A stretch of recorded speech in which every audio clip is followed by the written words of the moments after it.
An aphorism before the title page of God Speaks. I am not come to establish any cults, society, or organization, nor even to establish a new religion. The religion that I shall give teaches the knowledge of the one behind the many. The book that I shall make people read is the book of the heart that holds the key to the mystery of life. I shall bring about a happy blending of the head and the heart. I shall revitalize all religions and cults and bring them together like beads on one string. Meher Baba. God Speaks. Part 1, States of Consciousness. All souls, Atmas, were, are, and will be in the Oversoul, Paramatma. Souls, Atmas, are all one. All souls are infinite and eternal. They are formless. All souls are one. There is no difference in souls or in their being and existence as souls. There is a difference in the consciousness of souls. There is a difference in the planes of consciousness of souls. There is a difference in the experience of souls, and thus there is a difference in the state of souls. Most souls are conscious of the gross body, sthul sharir. Some souls are conscious of the subtle body, pran. A few souls are conscious of the mental body, mind or mana, and a very few souls are conscious of self. Most souls have experience of the gross sphere, world. Some souls have experience of the subtle sphere, world. A few souls have experience of the mental sphere, world, and a very few souls have experience of the oversoul. Most souls are on the gross plane, anabhumika. Some souls are on the subtle plane, pranbhumika. A few souls are on the mental plane, manobhumika, and a very few souls are on the plane beyond the mental plane, vijñan. Most souls have great binding. Some souls have little binding. A few souls have very little binding, and a very few souls have absolutely no binding. All these souls, atmas, of different consciousness, of different experiences, of different states, are in the Oversoul, Paramatma. If, now, all souls are in the Oversoul and are all one, then why is there any difference in the consciousness, in the planes, in the experiences, and in the states? The cause of this difference is that the souls have different and diverse impressions, sanskaras. Asterisks. See the formation and function of sanskaras, discourses of Meher Baba. That's an editor's note. Most souls have gross impressions. Some souls have subtle impressions.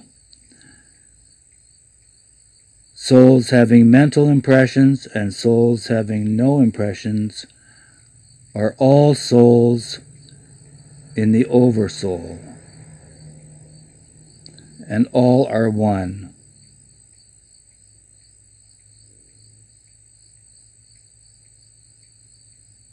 Just back up a little bit. The cause of this difference is that souls have different and diverse impressions, sanskaras. Most souls have gross impressions. Some souls have subtle impressions. A few souls have mental impressions, and a very few souls have no impressions at all.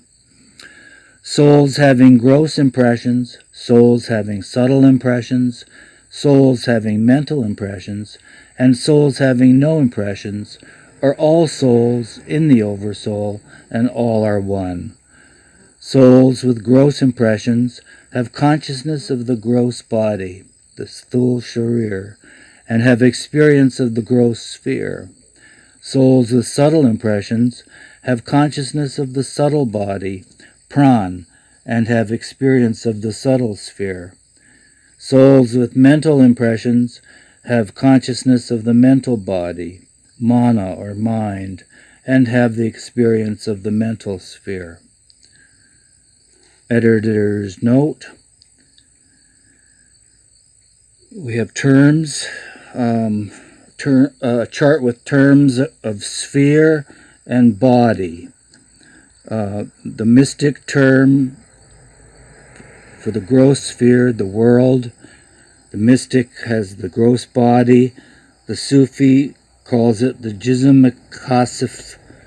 The Vedantic calls it the sthul sharir. In the subtle sphere, world, the mystic calls it the subtle body. The Sufi calls it the jism al-latif. The Vedantic calls it sukshma sharir, pran.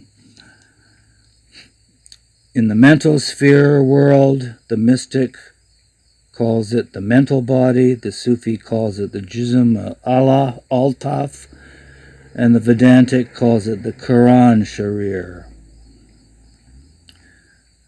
Back to the text. Souls with no impressions have consciousness of self, soul or atma, and have the experience of the oversoul, paramatma. Thus, souls with gross impressions experience the gross sphere through the gross body. That is, they experience different and diverse experiences such as seeing, hearing, smelling, eating, sleeping, clearing the bowels, and urinating. All these are experiences of the gross sphere. Souls with subtle impressions experience successively 3 planes of the subtle sphere through the subtle body, and in these 3 planes they have only the experiences of seeing, smelling, and hearing. Souls with mental impressions through the mental body or mind in the mental sphere experience only seeing, and this seeing is the seeing of God. Souls having no impressions through the self experience the infinite power, infinite knowledge, and infinite bliss of the Oversoul. The soul that is conscious of the gross body is not conscious of the subtle body, not conscious of the mental body, and not conscious of self. The soul that is conscious of the subtle body is not conscious of the gross body, not conscious of the mental body, and not conscious of self. The soul that is conscious of the mental body is not conscious of the gross body, not conscious of the subtle body, and not conscious of self. The soul that is conscious of self is not conscious of the gross body, not conscious of the subtle body, and not conscious of the mental body. The soul that has experience of the gross world does not have experience of the subtle world, nor experience of the mental world, nor does it have experience of the oversoul. The soul that has experience of the subtle world does not experience the gross world, nor does it have experience of the mental world, nor does it have experience of the oversoul. The soul that has experience of the mental world does not experience the gross world, nor does it experience the subtle world, nor does it have experience of the oversoul. The soul that has experience of the oversoul does not experience the gross world, nor does it experience the subtle world, nor does it experience the mental world. That is, the soul that is conscious of self and has experience of the oversoul is not conscious of the gross body, subtle body, and mental body, and does not experience the gross, subtle, and mental spheres, worlds. This means that in order to have consciousness of self and to have the experience of the oversoul, the soul must lose consciousness of the gross, subtle, and mental bodies. But as long as the soul is impressioned either by the gross, subtle, or mental impressions, the soul consistently and respectively has consciousness of the gross body, subtle body, or mental body, and the gross, subtle, and mental experiences are persistently and necessarily undergone. The obvious reason for this is that as long as the consciousness of the soul is impressed by gross impressions, there is no way out except to experience these gross impressions through the gross body. Similarly, as long as the consciousness of the soul is impressed by subtle impressions, there is no way out but to experience these subtle impressions through the subtle body. Similarly, as long as the consciousness of the soul is impressed by mental impressions, there is no escape but to experience these mental impressions through the mental body.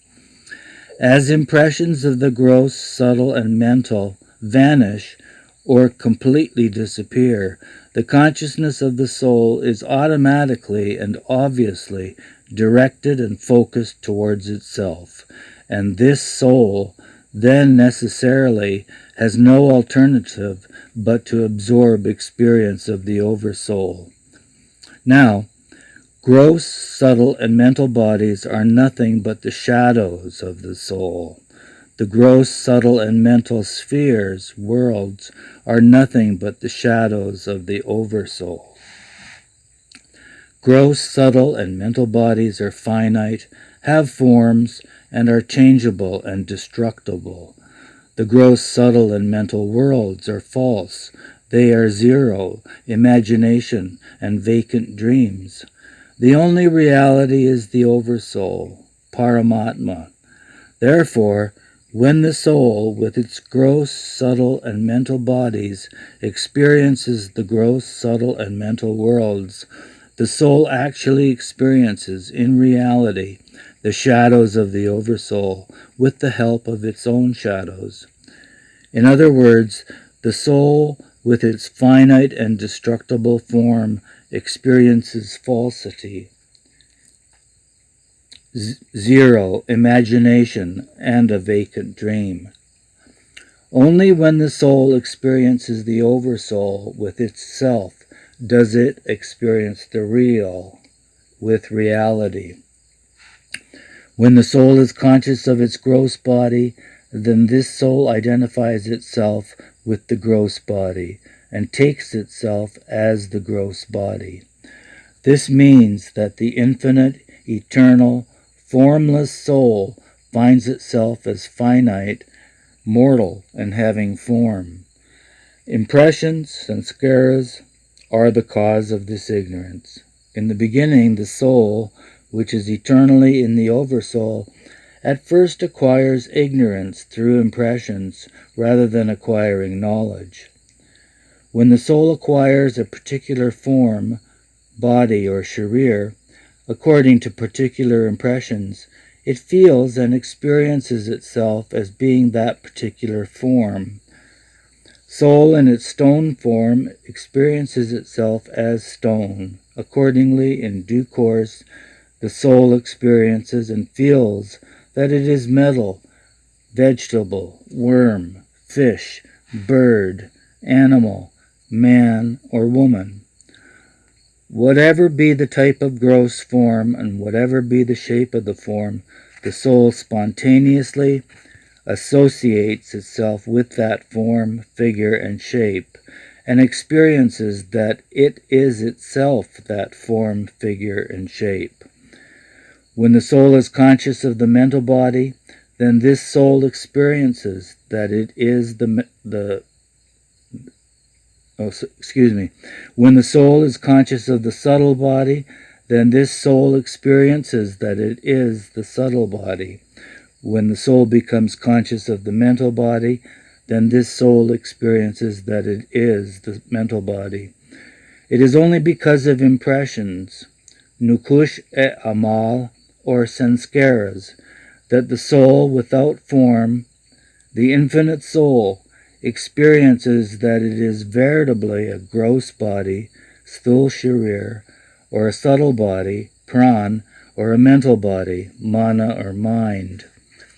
The soul, while experiencing the gross world through gross forms, associates with and dissociates from innumerable gross forms. The association with and dissociation from gross forms are termed birth and death, respectively.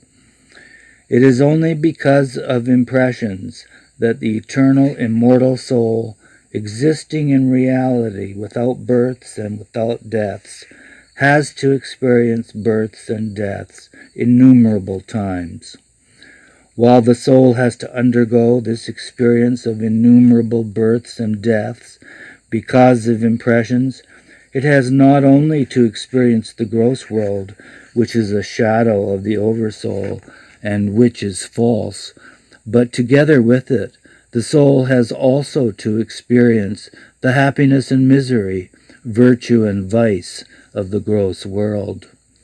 It is only because of impressions that the soul, which is beyond and free from happiness and misery, virtue and vice, has necessarily to undergo experiences of misery and happiness, vice and virtue. Now this much is established, that the experiences of births and deaths, happiness and misery, virtue and vice, are experienced only by the gross form of the soul while experiencing the gross world. But the gross form of the soul is a shadow of the soul, and the gross world is a shadow of the oversoul. Thus all the experiences of births and deaths, virtue and vice, happiness and misery experienced by the soul are nothing but the experiences of the shadow. Hence, all that is thus experienced is false. Subtitle: Atma in reality is Paramatma. In order to clarify the relationship of Atma-Paramatma, we compare Paramatma with an infinite ocean, a limitless ocean, and the Atma as a drop in this ocean. The Atma is never out of this limitless ocean, Paramatma. The Atma can never be out of Paramatma, because Paramatma is infinite and unlimited. How can the Atma come out of, or have a place beyond the limitlessness of the limitless? Therefore, the Atma is in Paramatma. After establishing the primary fact that the Atma is in Paramatma, we go a step further and say that Atma is Paramatma. How? For example, let us imagine an unlimited ocean. Let us also imagine that we separate or take out one iota of ocean from the limitless expanse of this unlimited ocean. It follows then that this iota of ocean, while in the limitless ocean, before separation, is ocean itself, and it is not there in the shoreless ocean as an iota of the ocean, because every iota of the ocean, when not limited by the limitations of a drop, is unlimited ocean. It is only when an iota of ocean is separated from the unlimited ocean, or is taken out of the unlimited ocean as a drop, that this iota of ocean obtains its separate existence as a drop of the shoreless ocean, and that this iota of ocean begins to be looked upon as a drop of the unlimited ocean. In other words, the infinite, unlimited, and limitless ocean itself is now looked upon as merely a drop of that infinite, unlimited, and limitless ocean. Read that sentence again. In other words, the infinite, unlimited, and limitless ocean itself is now looked upon as merely a drop of that infinite, unlimited, and limitless ocean. And in comparison to that infinite, unlimited, and limitless ocean, this iota of ocean, or this drop of the iota of ocean, is most finite and most limited with infinite limitations. That is, the infinitely free iota finds itself infinitely bound.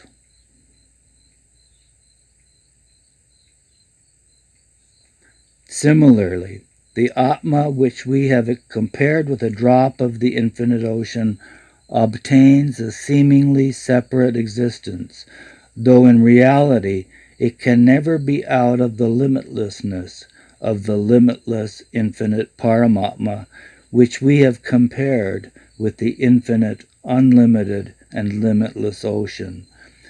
But just as the iota of ocean acquires its limitation as a drop through being in the form of a bubble on the surface of the ocean, and the bubble bestows upon the iota of ocean an apparently separative existence from the infinite ocean. Likewise, the Atma, which is in Paramatma and is Paramatma, apparently experiences separative existence from the infinite Paramatma through the limitations of a bubble of ignorance with which the Atma shrouds itself. No sooner does the bubble of ignorance burst than the Atma not only finds itself in Paramatma, but experiences itself as Paramatma. Through this limitation formed by the bubble of ignorance, self-created by the Atma apparently inherits a separative existence from Paramatma, and because of this self-created separativeness from the infinite Paramatma, the Atma, which is itself infinite, unlimited, and limitless, apparently experiences itself as most finite with infinite limitations. End of page 7.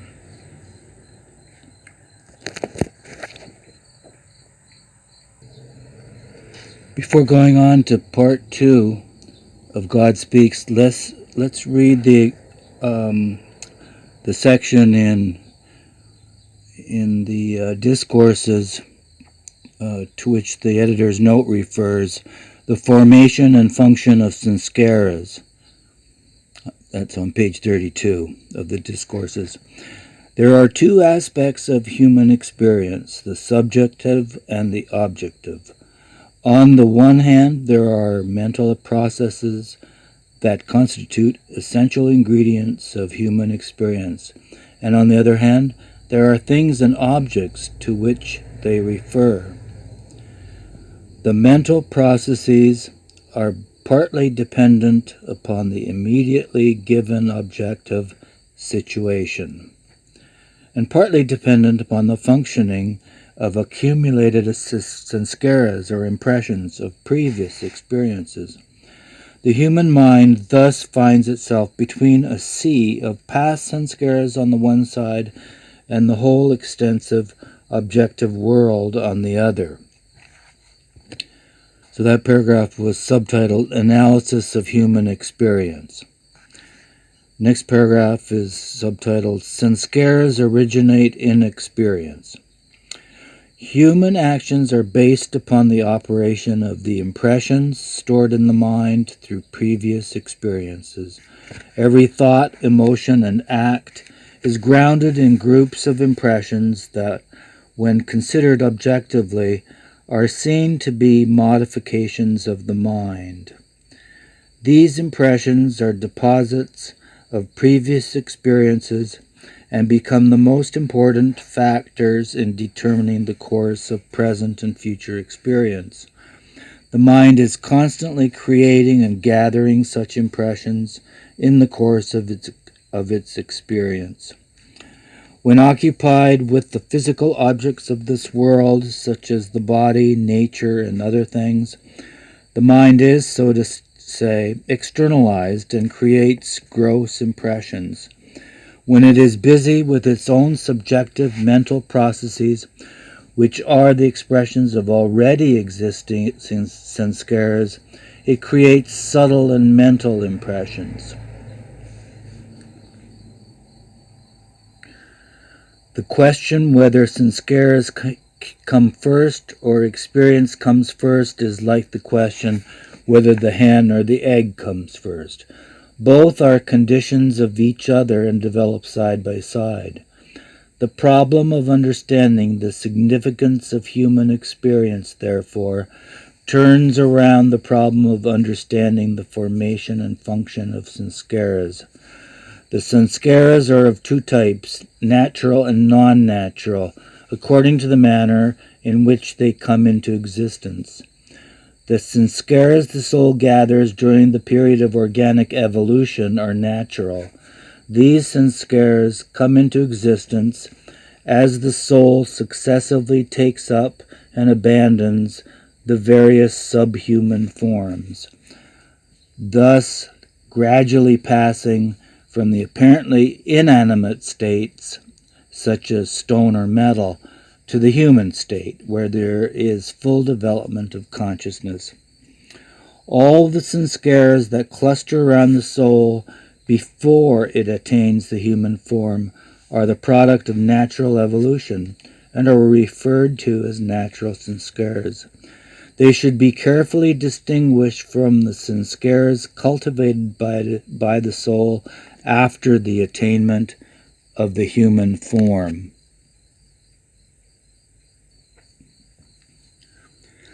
The sanskaras that get attached to the soul during the human stage are cultivated under the moral freedom of consciousness with its accompanying responsibility of choice between good and bad, virtue and vice. They are referred to as non-natural sanskaras. Though these post-human sanskaras are directly dependent upon the natural, they are created under fundamentally different conditions of life and are, in their origin, comparatively more recent than the natural sanskaras. This difference in the length of the formative periods and in the conditions of formation is responsible for the difference in the degree of firmness of attachment of the natural and non-natural sanskaras to the soul. The non-natural sanskaras are not as difficult to eradicate as the natural, which have an ancient heritage and are therefore more firmly rooted. The obliteration of the natural sanskaras is practically impossible unless the neophyte is the recipient of the grace and the intervention of a Sadguru or perfect master. The non-natural sanskaras are dependent upon the natural, and the natural sanskaras are a result of evolution. The next important question is, why should manifested life in different stages of evolution emerge out of the absolute reality, which is infinite? The need for manifested life arises out of the impetus in the absolute to become conscious of itself. The progressive manifestation of life through evolution is ultimately brought about by the will to be conscious, which is inherent in the infinite. In order to understand creation in terms of thought, it is necessary to posit this will to be conscious in the absolute, in a latent state prior to the act of manifestation. Repeat that sentence. In order to understand creation in terms of thought, it is necessary to posit this will to be conscious in the absolute, in a latent state prior to the act of manifestation. Although for the purposes of an intellectual explanation of creation, the impetus in the absolute has to be regarded as a will to be conscious. To describe it as a sort of inherent desire is to falsify its true nature. It is better described as a lahar, or an impulse, which is so inexplicable, spontaneous, and sudden that to call it this or that is to have its reality undone. As all intellectual categories necessarily turn out to be inadequate for grasping the mystery of creation, the nearest approach to understanding its nature is not through intellectual concept, but through analogy.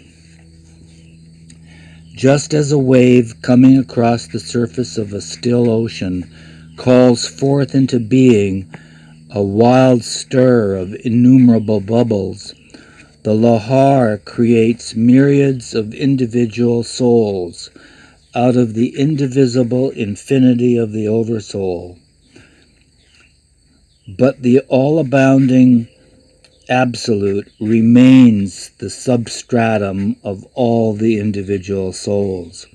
The individual souls are the creations of a sudden and spontaneous impulse, and have, therefore, hardly any anticipation of their destined continuity of existence throughout the cyclic period until the final subsiding of the initial stir. Within the undifferentiated being of the Absolute is born the mysterious point, the Om point, through which comes forth the variegated manyness of creation, and the vasty deep, which a fraction of a second before was icy still, is astir with the life of innumerable frothy selves who secure their separateness in definite size and shape through self-limitation within the foamy surface of the ocean. All this is merely an analogy. It would be a mistake to imagine that some real change takes place in the Absolute when the lahar of the latent will to be conscious makes itself effective by bringing into existence the world of manifestation. There can be no act of involution or evolution within the being of the Absolute, and nothing real can be born from the Absolute, as any real change is necessarily a negation of the Absolute. The change implied in the creation of the manifested world is not an ontological change, that is, not a change in the being of the absolute reality. It is only an apparent change. In one sense, the act of manifestation must be regarded as a sort of expansion of the illimitable being of the Absolute, as through that act the infinite, which is without consciousness, seeks to attain its own consciousness. As this expansion of reality is effected through its self-limitation in various forms of life, the act of manifestation might with equal aptness be called the process of timeless contraction. Whether the act of manifestation is looked upon as a sort of expansion of reality or as its timeless contraction, it is preceded by an initial urge or movement which might, in terms of thought, be regarded as an inherent and latent desire to be conscious. The manifoldness of creation and the separateness of the individual souls exist only in imagination. The very existence of creation, or of the world of manifestation, is grounded in Bhas, B-H-A-S, or illusion, so that in spite of the manifestation of numberless individual souls, the Oversoul's soul remains the same without suffering any real expansion or contraction, increment or decrement. Although the oversoul undergoes no modification due to the bhas, or illusion of individuation, there comes into existence its apparent differentiation into many individual souls. The most original bhas, or illusion, into which the oversoul was allured, synchronizes with the first impression. It therefore marks the beginning of the formation of sanskaras. The formation of sanskaras starts in the most finite center, which becomes the first focus for the manifestation of the individuality of the soul. In the gross sphere, a focus of this manifestation is represented by the tri-dimensional and inert stone, which has the most rudimentary and partial consciousness. This vague and undeveloped state of consciousness is hardly sufficient to illumine its own shape and form, and is hopelessly inadequate to fulfill the purpose of creation, which was to enable the oversoul to know itself. Whatever little capacity for illumination consciousness has in the stone phase is ultimately derived from the oversoul and not from the body of the stone. But consciousness is unable to enlarge its scope independently of the body of stone, because the oversoul first gets identified with consciousness and then through it with the stone form. Since all further development of consciousness is arrested by the body of the stone and its languor, evolution of the higher forms or vehicles of manifestation becomes indispensable. Let's read that sentence again. Since all further development of consciousness is arrested by the body of the stone and its languor, evolution of the higher forms or vehicles of manifestation becomes indispensable. The development of consciousness has to proceed side by side with the evolution of the body by which it is conditioned. Therefore, the will to be conscious, which is inherent in the vastness of the oversoul, seeks by divine determination a progressive evolution of the vehicles of expression. Thus the oversoul forges for itself a new vehicle of expression in the metal form, in which consciousness becomes slightly more intensified. Read that sentence again. Thus the oversoul forges for itself a new vehicle of expression in the metal form, in which consciousness becomes slightly more intensified. Even at this stage, it is very rudimentary, and so it has to get transferred to still higher forms of vegetation and trees, in which there is an appreciable advance in the development of consciousness through the maintenance of the vital processes of growth, decay, and reproduction. Emergence of a still more developed form of consciousness becomes possible when the oversoul seeks manifestation through the instinctive life of insects, birds, and animals, which are fully aware of their bodies and their respective surroundings, and develop a sense of self-protection and aim at establishing mastery over their environment.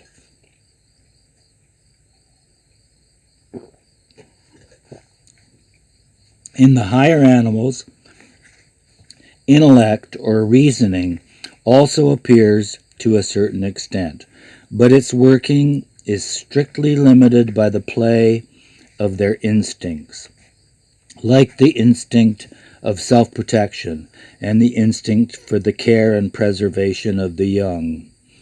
So even in animals, consciousness has not had its full development, with the result that it is unable to serve the initial purpose of the oversoul to have self-illumination. The oversoul finally takes the human form, in which consciousness attains its fullest development with complete awareness of the self and the environment. At this stage, the capacity of reasoning has the widest range of activity and is unlimited in its scope. But as the oversoul gets identified through its consciousness with the gross body, consciousness does not serve the purpose of illuminating the nature of the oversoul. However, as consciousness has its fullest development in the human form, there is in it a latent potentiality for self-realization, and the will to be conscious with which evolution started becomes fructified in the Sadguru or man-god, who is the fairest flower of humanity. The oversoul cannot attain self-knowledge through the ordinary consciousness of humanity because it is enveloped in a multitude of sanskaras or impressions.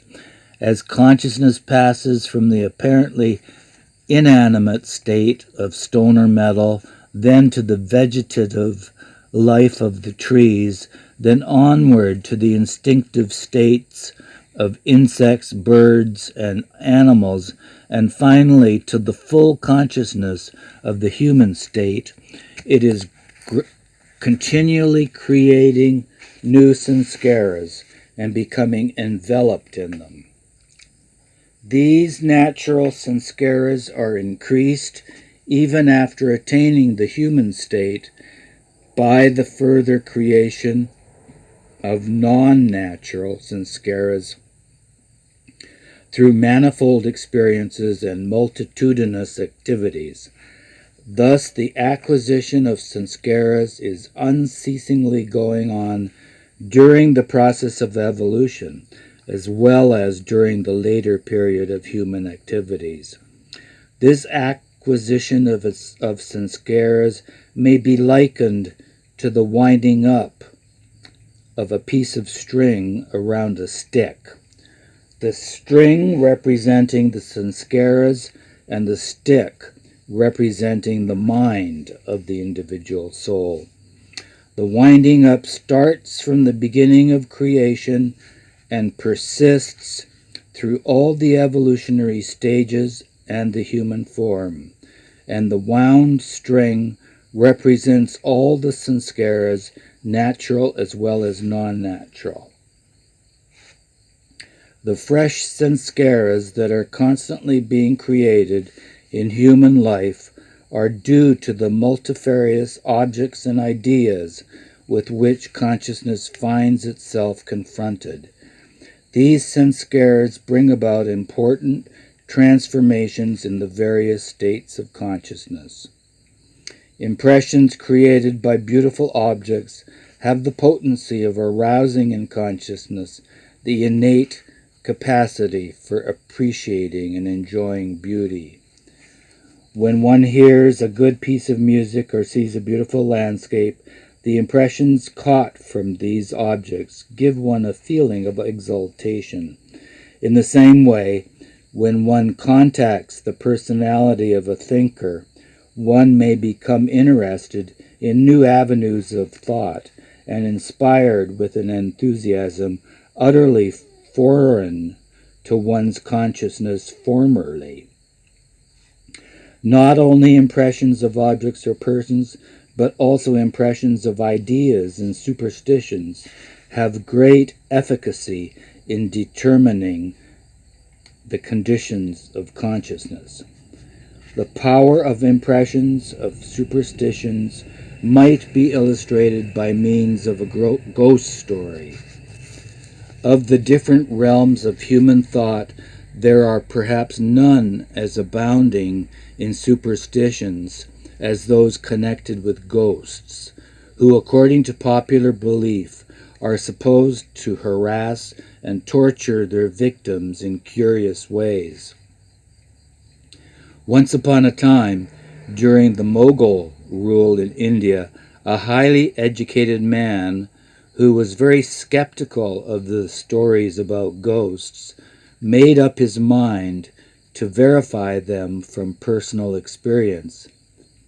He had been warned against visiting a certain graveyard on the night of Amavasya, parentheses, the darkest night of the month, for it was reported to be the habitation of a very dreadful ghost who unfailingly made its appearance whenever an iron nail was hammered into the ground within the limits of the graveyard. With a hammer in one hand and a nail in the other, he walked straight into the graveyard on the night of Amavasya and chose a spot bare of grass in order to drive in the nail. The ground was dark, and his loosely hanging cloak was equally dark. When he sat on the ground and tried to hammer in the nail, an end of his cloak lay between the nail and the ground and was pinned down.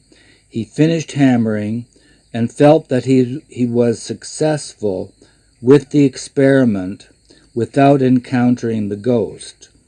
But as he tried to rise to leave the spot, he felt a strong pull toward the ground, and he became panic-stricken. Owing to the operation of previous impressions, he could not think of anything except the ghost who, he thought, had caught him at last. The shock of the thought was so great that the poor man died of heart failure. This story illustrates the tremendous power that sometimes resides in the impressions created by superstition. The power and effect of impressions can hardly be overestimated. An impression is solidified might, and its inertness makes it immobile and durable. It can become so engraved upon the mind of a person that, despite his sincere desire and effort to eradicate it, it takes its own time and has a way of working itself into action directly or indirectly. The mind contains many heterogeneous sanskaras. The mind contains many heterogeneous sanskaras, and while seeking expression in consciousness, they often clash with each other. Reader's note here, heterogeneous is a medical adjective meaning originating outside the organism. So I'll read that sentence again. The mind contains many heterogeneous sanskaras, and while seeking expression in consciousness, they often clash with each other. The clash of sanskaras is experienced in consciousness as mental conflict. Experience is bound to be chaotic and enigmatic, full of oscillations, confusion, and complex tangles, until consciousness is freed from all sanskaras, good and bad. Experience can become truly harmonious and integral only when consciousness is emancipated from the impressions. Sanskaras can be classified according to essential differences in the nature of the spheres to which they refer. Referring to these different spheres of existence, they are found to be of three kinds. Number one, gross sanskaras, which enable the soul to experience the gross world through the gross medium and compel it to identify itself with the gross body. Number 2, subtle sanskaras, which enable the soul to experience the subtle world through the subtle medium and compel the soul to identify itself with the subtle body. Number 3, mental sanskaras, which enable the soul to experience the mental world through the mental medium and compel it to identify itself with the mental body. The differences between the states of the individual souls are entirely due to the differences existing in the kinds of sanskaras with which their consciousness is loaded. Thus, gross conscious souls experience only the gross world. Subtle conscious souls experience only the subtle world, and mental conscious souls experience only the mental world. The qualitative diversity in the experience of these three types of souls is due to the difference in the nature of their sanskaras. The self-conscious souls are radically different from all other souls because they experience the oversoul through the medium of the self, whereas the other souls experience only their bodies and the corresponding worlds. This radical difference between the consciousness of self-conscious souls and other souls is due to the fact that whereas the consciousness of most souls is conditioned by some kinds of sanskaras, the consciousness of self-conscious souls is completely free from all sanskaras. It is only when consciousness is unobscured and unconditioned by any sanskaras that the initial will to be conscious arrives at its final and real fruition, and the infinity and the indivisible unity of the Absolute is consciously realized. The problem of deconditioning the mind through the removal of sanskaras is therefore equally important.